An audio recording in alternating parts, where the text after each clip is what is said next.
Welcome to Next, brought to you by ContentLabs. I'm Zelena Khan, your host, and I'm so excited to bring you a brand new set of guests to educate, motivate, and hopefully inspire you in and out of the workplace.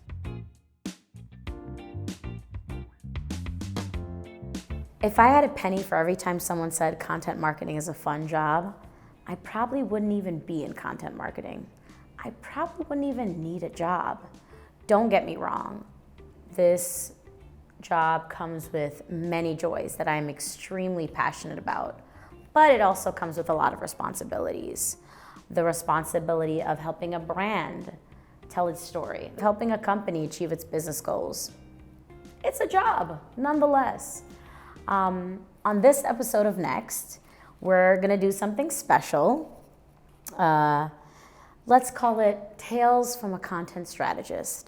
So today we have Micayla Greco. I like to call her the production princess, but Micayla, I'll let you introduce yourself. I am Micayla Greco. I am the Media Project Manager here at ContentLabs, which entails media production, project management, client services, social media content creation, really you name it. I've been at TransPerfect for a little over 3 years now.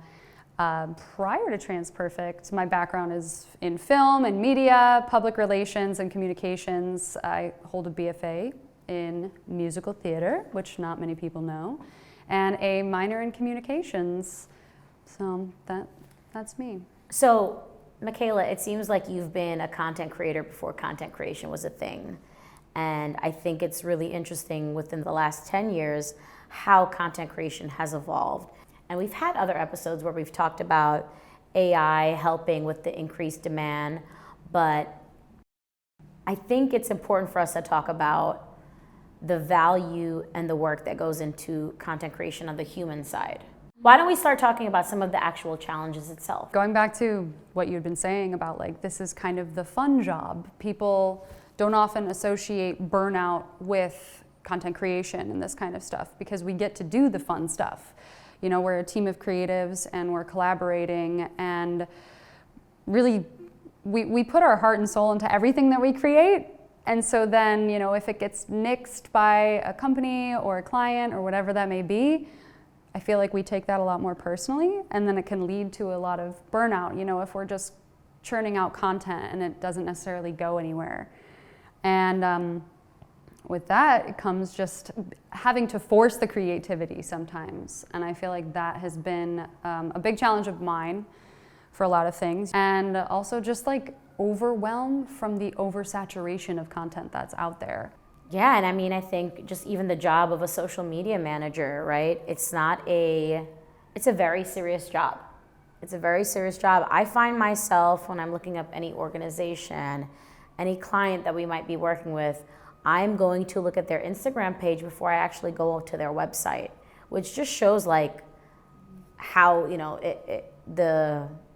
how the importance is stacked there. But you mentioned, you know, being tied to your creative work, and that can be challenging. Any of the companies we work with, they are being put under, you know, deadlines, demand.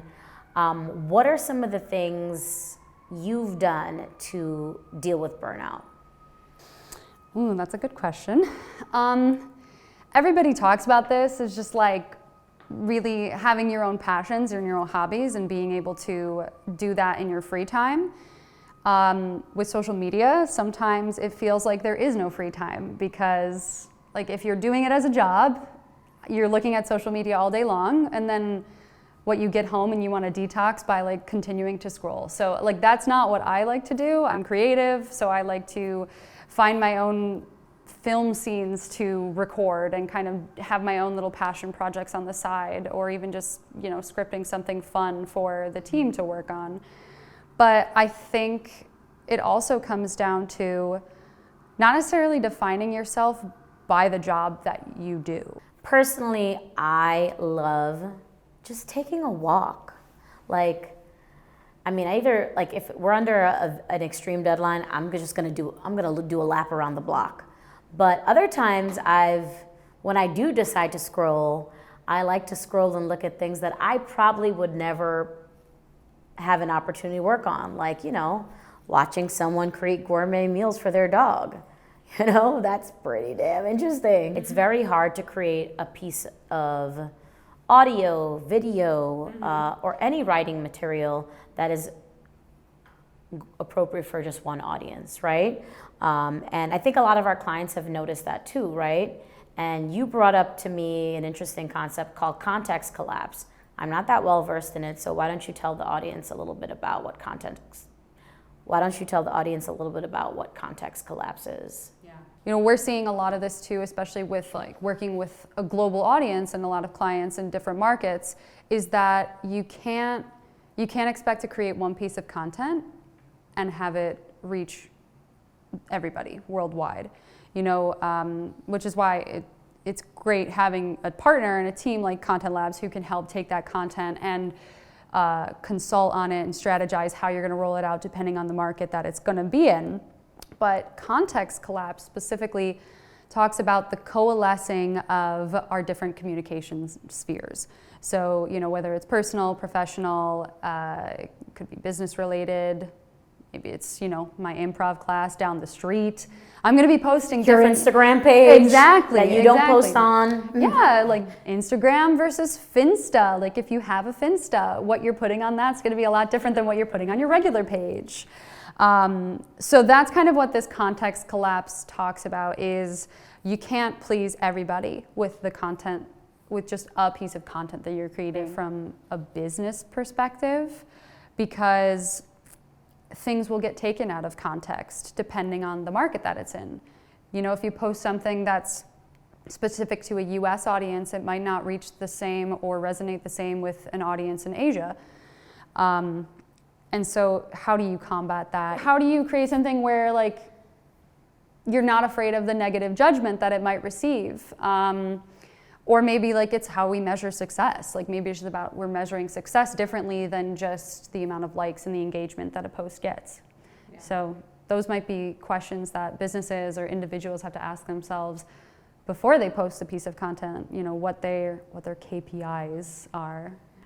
You'd also brought up the authenticity tax too in another like conversation we had, right? Like some negative repercussions of possibly making the wrong comment, or maybe making a comment that didn't apply to the right audience or something like that, right? It goes back to people are afraid to really be their authentic selves online because they're afraid of this negative judgment. And I'm sure you maybe have experienced this with like what you put on your personal Instagram versus what you put on your LinkedIn. And I guess it's also begs the question, like, what is considered professionalism depending on your culture and depending what you're posting? What we do with our clients is, you know, it's not just, oh, we create a piece of content, put it on your Facebook, put it on your Instagram, put it on your TikTok, put it on your LinkedIn. We're not doing the same thing for every client, right? Yeah. I remember when I first started in social media, the goal was just to have like a piece of content, and you were doing a good job as long as you were posting something. And now that's not the case, because you can't just post one thing and expect it to reach a global audience. You really have to tailor that content. So maybe it's the characters you're using, you know. Is it inclusive? Is it diverse? Are there certain colors that maybe are going to appeal to one audience more than another? Which you know, we'll see this on different social media platforms, and why global businesses will have one, you know, like a US platform, and then like a Spain platform, or you know, France, whatever, what have you, because you can't expect to like make everybody happy with just a single post.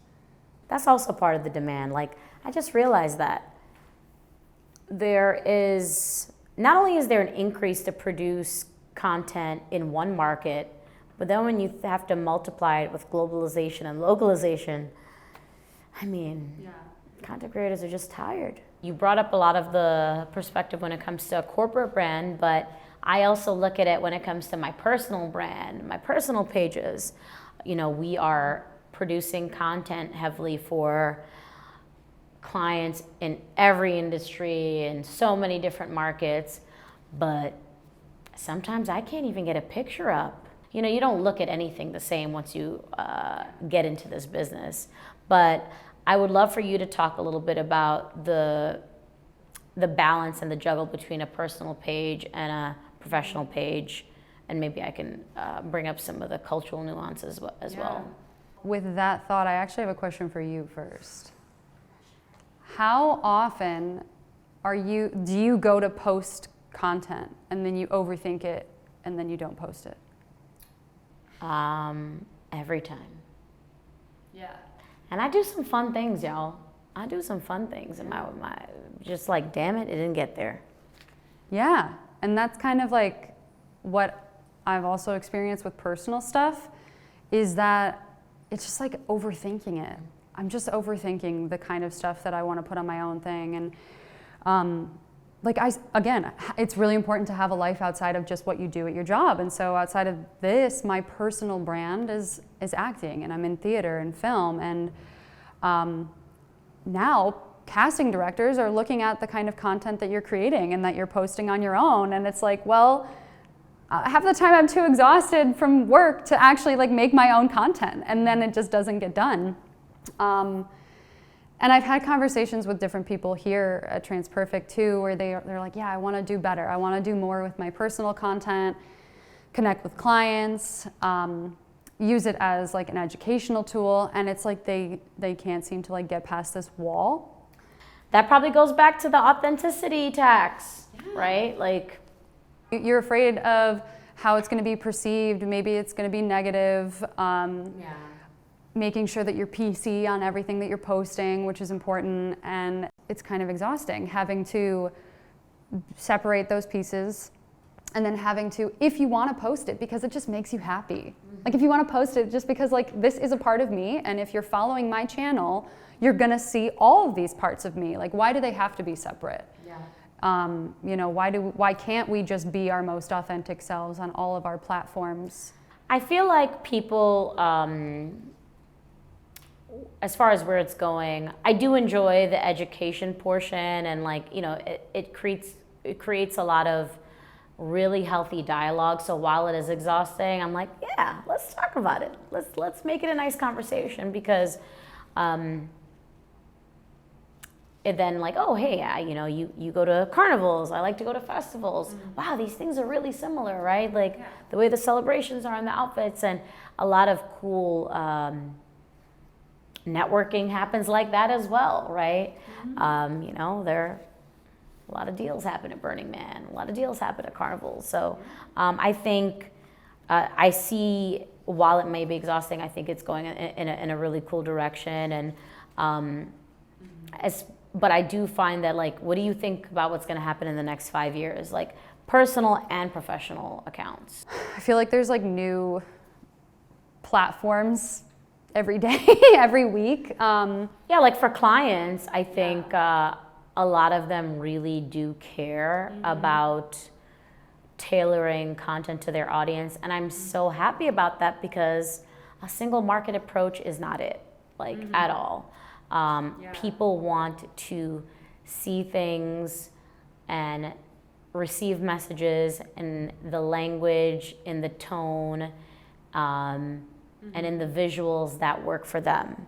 So it's work for us, but it's also ultimately, you know, them telling their story to their audience, them, you know, getting their message to their audience. So that's what I see as far as like companies. Yeah. I think it's like the same way that companies have these regulations about being accessible. It's kind of the same thing. Like you're just making your content accessible to a global audience. So I feel like that is where businesses, if they're not already there, they should start to go in that direction of like making sure your content's accessible to like all of your markets, and creating, not just translating. So I think that is kind of where we see like this future of marketing and social media marketing going. Maybe our next conversation can be like specifically related to why content creation and globalization are so tied together. If you want to learn a little bit more about ContentLabs and the really fun work that we're doing for our clients and TransPerfect, email content@transperfect.com, and we also have a social page, which is also pretty fun. Yeah, you can find us on Instagram at its_ContentLabs. That's ITS_ContentLabs. And if you want to continue the dialogue of questions on social media, feel free to connect with me on LinkedIn. I'm Micayla Greco, and my name will be spelled somewhere here in this video. Yeah, we'll start a content support group. Content creator support group. Content corner. All right, thanks everyone. Bye. If you made it to the end of this episode, thank you for listening. Make sure you hit the like button and follow us wherever you get your podcasts. If you have a question, comment, or suggestion, we'd love to hear from you. Email us at nextpodcast@transperfect.com or visit our website at nextpodcast.transperfect.com. Support for this podcast comes from TransPerfect, a family of companies providing language and technology solutions for global business.